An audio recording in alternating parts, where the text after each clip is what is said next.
Hello dear student, welcome to physics नमा। आज के इस वीडियो में हम लोग क्लास 11 फिजिक्स का चैप्टर लॉज ऑफ मोशन का एक्सरसाइज 5.19 एंड 5.20 को सॉल्व करेंगे। यह एक्सरसाइज एनसीईआरटी क्लास 11 के बुक से लिया गया है। तो आइए सबसे पहले हम लोग एक्सरसाइज 5.19 को सॉल्व करते हैं।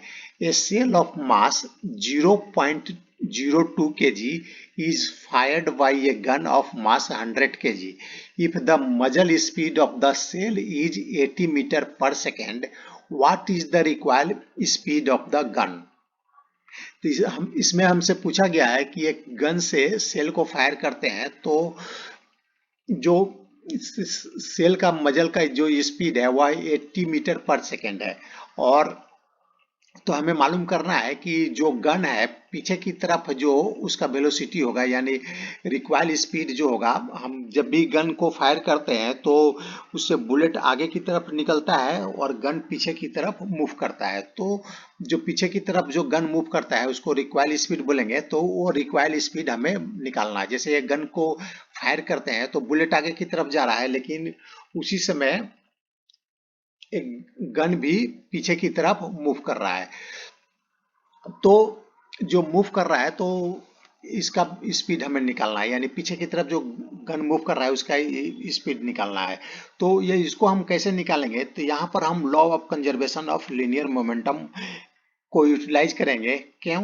क्योंकि जो गन और बुलेट का जो मोशन है, स्पीड है, वह क्या है, उस पर एक्सटर्नल फोर्स कोई नहीं लग रहा है। उसमें जो इंटरनल फोर्सेस है, गन के अंदर फायर करने पर जो विस्फोट हुआ वह उसका इंटरनल फोर्सेस हुआ, और इंटरनल फोर्सेस के कारण उसमें मूवमेंट हो रहा है। तो अगर किसी बॉडी पर एक्सटर्नल फोर्स नहीं लग रहा है तो उसका जो मोमेंटम है वो कंजर्व रहता है। या हमें इसको हम लोग law of conservation of momentum बोलते हैं। तो इसको यूटिलाइज करके हम रिक्वायर्ड स्पीड को हम निकाल लेंगे। तो सबसे पहले क्या करेंगे, जब गन और बुलेट ये मजल रेस्ट पर था उस समय उसका जो मोमेंटम होगा वह जीरो होगा, क्योंकि वेलोसिटी जीरो है तो मोमेंटम भी जीरो हो जाएगा।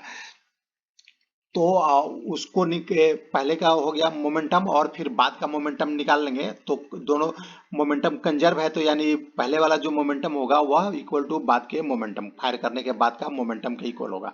तो हम इस तरह से हम रिक्वायर्ड वेलोसिटी को निकाल लेंगे। तो आइए देखते हैं। इसमें मास ऑफ गन दिया गया है 100 kg और मास ऑफ सेल है 0.02 kg। तो हम पहले इनिशियल वेलोसिटी निकालते हैं। गन का जो इनिशियल वेलोसिटी है जीरो है और सेल का भी इनिशियल वेलोसिटी जीरो है फायर करने के पहले, यानी दोनों रेस्ट पर है। और final velocity of the shell जब फायर करते हैं तो एक क्वेश्चन में दिया गया है 80 मीटर पर सेकेंड है जो सेल का जो वेलोसिटी है फायर करने के बाद। और मान लेते हैं कि जो रिक्वायर्ड वेलोसिटी है गन का वह भी है। लेट भी be the required velocity of the gun. Total momentum of gun and shell before the fire when the gun is at rest। तो टोटल मोमेंटम क्या हो जाएगा? मोमेंटम क्या होता है? एम भी के इक्वल होता है। तो दोनों का मास कितना हो जाएगा? 100 प्लस 0.2 kg, और भी जीरो है तो इसको जीरो से मल्टीप्लाई कर देंगे। तो यानी जो टोटल मोमेंटा इनिशियल मोमेंटा क्या हो जाएगा? 0 kg मीटर पर सेकेंड हो जाएगा फायर करने के पहले का। और हम बाद का मोमेंटम निकाल लेते हैं। Total momenta of the gun and shell after it is fired. तो हम दोनों का अलग अलग मोमेंटम निकाल लेंगे। तो m1 v1 plus m2 v।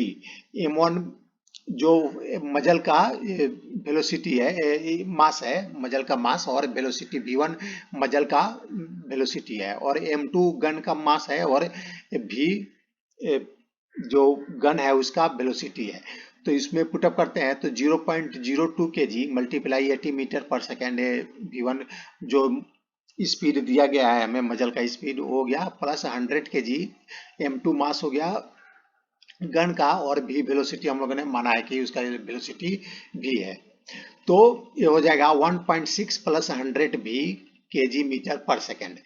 तो अब लॉ ऑफ कंजर्वेशन को हम लोग यहाँ पर अप्लाई करते हैं। According to the law of conservation of momentum, total momenta after the fire equal to total momenta before the fire. तो ये हो जाएगा 1.6 प्लस 100 भी इक्वल टू 0। हमें भी निकालना है तो अब निकाल देते हैं भी। 100 भी इक्वल टू -1.6, इसको उधर ले जाएंगे तो -1.6 हो जाएगा। V equal to -1.6 divided by 100 equal to -0.016 metre per second. यहाँ माइनस सिंबल क्या बताता है कि जो गन का जो वेलोसिटी होगा अपोजिट डायरेक्शन में होगा। हम लोगों ने जो मजल का वेलोसिटी इस डायरेक्शन में लिया है, लेफ्ट टू राइट में लिया है, तो उसको पॉजिटिव लिया है, तो negative right to left direction होगा। यानी जो गन का वेलोसिटी होगा राइट टू लेफ्ट डायरेक्शन में होगा और उसका मैग्नीट्यूड होगा 0.16 मीटर पर सेकेंड। ये हो गया क्वेश्चन नंबर एक्सरसाइज 5.19। अब 5.20 को सॉल्व करते हैं। A batsman deflect a ball by an angle of 45 degree without changing its initial speed, which is equal to 54 kilometre per hour. एक बैट्समैन है, उसकी तरफ एक बॉल आता है तो उसको वह 45 डिग्री पर डिफ्लेक्ट कर देता है और जो इनिशियल वेलोसिटी है यानी जिस वेलोसिटी से बॉल उसके पास आ रहा है उसी स्पीड से यानी उसको डिफ्लेक्ट करता है, सिर्फ एंगल चेंज करता है और जो स्पीड है वह सेम है। What is the impulse imparted to the ball. तो हमें जो बॉल पर जो इम्पल्स से लगा उसको हमें मालूम करना है और मास ऑफ बॉल हमें दिया गया है 0.15 kg। तो ये बैट्समैन है, इसके तरफ बॉल आती है और यह बॉल को हिट करता है और यह बॉल डिफ्लेक्ट हो जाती है। जैसे यह बॉल आया, बैट्समैन की तरफ बॉल आया और इसको हिट किया और यह 45 डिग्री की एंगल पर डिफ्लेक्ट करता है और जो जिस स्पीड से बॉल आ रही थी इसके तरफ बैट्समैन की तरफ, उसी स्पीड से वह बॉल को हिट करता है और बॉल उसी स्पीड से हिट करने के बाद चली जाती है। तो इस डायरेक्शन में बॉल आ रहा है, इस डायरेक्शन में बॉल आ रहा है और हिट करने के बाद इस डायरेक्शन में जा रहा है और इन दोनों के बीच का एंगल क्या है 45 डिग्री है। ये क्वेश्चन में हमें दिया गया है। तो इम्पल्स क्या होता है, चेंज इन मोमेंटम। तो अगर हमें इम्पल्स निकालना है तो चेंज इन मोमेंटम निकालना पड़ेगा, यानी फाइनल मोमेंटम में से इनिशियल मोमेंटम को माइनस करना पड़ेगा। तो यहाँ पर जो बॉल आ रही है वापस रिटर्न उसी डायरेक्शन में नहीं जा रही है। अगर उसी डायरेक्शन में जाती तो हम स्ट्रेट लाइन मोशन कंसीडर करके और हम इम्पल्स को निकाल सकते थे वन डायमेंशन मोशन कंसीडर करके। लेकिन यहाँ पर जो बॉल है वह रिटर्न 45 डिग्री पर हो रही है, तो हम यहाँ पर वन डायमेंशन मोशन कंसीडर नहीं करेंगे और यहाँ पर हम टू डायमेंशन मोशन कंसीडर करेंगे। तो हम मान लेते हैं कि यह वाई एक्सिस है और यह एक्स एक्सिस है और जो बॉल आ रही है, यह जो बॉल आ रही है तो इसका जो मोमेंटम होगा इस डायरेक्शन में होगा। इनिशियल मोमेंटम इस डायरेक्शन में होगा, जिस डायरेक्शन में इसका वेलोसिटी है उसी डायरेक्शन में मोमेंटम भी होगा। तो इस डायरेक्शन में इसका मोमेंटम को हम दो कंपोनेंट में लिख सकते हैं। एक कंपोनेंट एक्स एक्सिस के अलोंग होगा और दूसरा कंपोनेंट वाई एक्सिस के अलोंग होगा। तो देखिए इसको हम दो कंपोनेंट में लिख देंगे, एक एक्स एक्सिस के अलोंग हो गया इस और दूसरा वाई एक्सिस के अलोंग हो गया। उसी तरह यह जो बॉल इस डायरेक्शन में हिट करने के बाद इस डायरेक्शन में जा रही है, इसका भी दो कंपोनेंट लिख सकते हैं, एक एक्स एक्सिस के अलोंग एक वाई एक्सिस के अलोंग। तो एक्स एक्सिस के अलोंग हो गया इस डायरेक्शन में और वाई एक्सिस के अलोंग इस डायरेक्शन में हो गया। और जो स्पीड है बॉल का वह सेम है, उसमें चेंज नहीं हो रहा है। जो इनिशियल स्पीड है वह भी फाइनल स्पीड है। तो देखिए इस डायरेक्शन में जो इनिशियल मोमेंटम होगा वाई एक्सिस के अलोंग वह इक्वल टू जो फाइनल मोमेंटम होगा वाई एक्सिस के उसके इक्वल होगा। क्यों? क्योंकि इस डायरेक्शन में जो मोमेंटम है यह एंगल इक्वल है, दोनों एंगल इक्वल है, 45 डिग्री है। तो और यह भी 45 डिग्री होगा और यह भी 45 डिग्री होगा। तो इसका जो कंपोनेंट होगा इस डायरेक्शन में इक्वल टू इसका जो कंपोनेंट होगा इस डायरेक्शन में, दोनों के इक्वल होगा।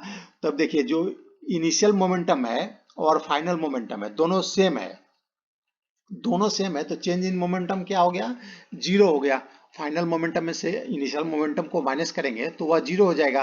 तो वाई एक्सिस के अलोंग मोमेंटम में कोई चेंज नहीं होगा। तो चेंज कहाँ पर हो रहा है मोमेंटम में, एक्स एक्सिस के अलोंग हो रहा है। तो देखिए एक्स एक्सिस के अलोंग यहाँ पर इस डायरेक्शन में एक्स एक्सिस के अलोंग मोमेंटम इस डायरेक्शन में है, और इनिशियल मोमेंटम इस डायरेक्शन में है, और फाइनल मोमेंटम इस डायरेक्शन में है। तो हम क्या करते हैं, अब इसका हम चेंज इन मोमेंटम निकाल लेंगे एक्स एक्सिस के अलोंग। तो इस डायरेक्शन में मान लीजिए एम भी मोमेंटम हुआ, तो एम भी मोमेंटम होगा, तो ये मान लेते हैं कि एंगल थीटा है, तो ये भी मोमेंटम एम भी होगा, मैग्नीट्यूड इसका एम भी होगा।